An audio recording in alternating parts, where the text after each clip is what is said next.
Health is wealth.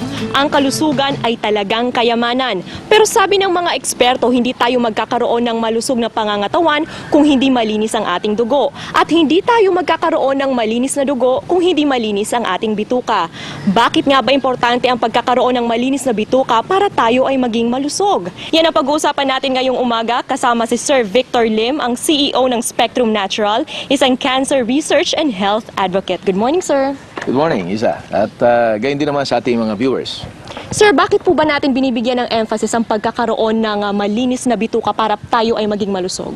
Well, sapagkat, Isa, napatunayan ng mga eksperto, maging sa mga maraming mga pag-aaral, na ang isang colon ay merong malaking faktor or salik sa pagpapanatili ng maayos na kalusugan at gayon din naman, kapag napabayaan, ay pwede rin maging faktor o salik ng karamdaman. Sapagkat dalawa ang bagay na pwedeng mangyari kapag ang bituka o yung malaking colon yung malaking bituka natin o yung colon na siyang pinapasukan ng ating mga nainom at higit sa lahat ay nakain, ay kapag hindi ito lumabas ang maayos, ay merong dalawang bagay na pwedeng mangyari. Ang una ay ang malabsorption at ang ikalawa naman ay ang auto-intoxication. Una, doon muna tayo sa malabsorption. Ito ang ibig sabihin noon ay kahit anong sustansya ng kinain natin, kahit masustansya yung kinakain natin, kung marumi ating bituka, hindi natin ma-absorb ng maayos ang mga nutrients o mga vitamins ang ating mga nakain na magdudulot ng sakit o karamdaman. At ang ikalawa naman ay yung auto-intoxication sapagkat marumi na nga yung lining ng ating bituka, hindi natin na-absorb ng mabuti yung sustansya, ang na-absorb pa natin yung lason mula doon sa mga nakakaimbak na mga basura. Paano po ba natin malalaman ng isang tao ay may auto-intoxication? So, ang auto-intoxication ay madali namang mapansin sapagkat nandiyan yung malimit na pagkakaroon ng sakit ng ulo. Nandiyan yung hypertension, yung paglabas sa mga pimples, yung bad breath o yung tinatawag nating halitosis, body odor. At yan din yung pagiging malilimutin ng isa. So, ang lahat ng yon ay simptomas ng auto-intoxication at higit sa lahat ay yung pagkakaroon ng cancer. Sabagat ang cancer ay nagsisimula yan sa auto-intoxication o tinatawag nating self-poisoning. Nalalason yung sistema ng ating katawan dahil dumuming ating dugo mula sa maruming bituka. So, sir, para maiwasan po yung self-poisoning, ano po ba ang dapat natin gawin para maging malusog yung ating colon o yung bituka natin?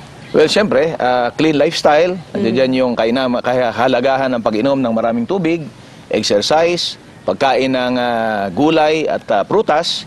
At siyempre pa, para siguradong mapanatili nating malusog yung ating pangangatawan at mawalis yung dumi ng ating tiyan, ay mangangailangan tayo ng fiber health. Sapagkat ito ay nag-aalis ang tinatawag na mucoid plaque. Mapapansin natin yung ating ngipin, binabrush natin yan araw-araw, pero nagkakaroon pa ng plaque. Yung tiyan ay hindi natin nababrush, kaya lalong-lalo na ito na magkakaroon ng plaque.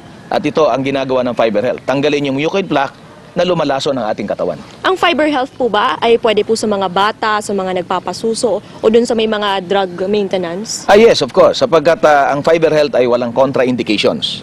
Ito ay all natural, kaya ito ay walang incompatibility sa mga gamot na iniinom nila mula sa butika. Ayun. Saan po mabibili ang fiber health? Well, ang fiber health ay mabibili natin sa lahat ng leading drugstores nationwide. Huling mensahe na lang, sir, para sa ating viewers. Para sa ating mga viewers, maging conscious tayo sa ating kalusugan, lalo na ngayon ay summer. Vacation time is detoxification time. Mahalaga na malinis natin ating bituka, maging ang ating mga anak upang makaiwas sa karamdaman at hindi malason yung ating dugo at ang ating tiyan. Take fiber health. Walis ng tiyan. Para sa mga katanungan na may kinalaman sa fiber health o sa inyong colon o bituka, bukas po ang kanilang linya 24/7. Mag-text o tumawag lamang sa 0907-333-4444. Ayan mga kapamilya, nakasama natin ang CEO ng Spectrum Natural, isang cancer research and health advocate, si Sir Victor Lim. Thank you so much, sir, for your time. Okay.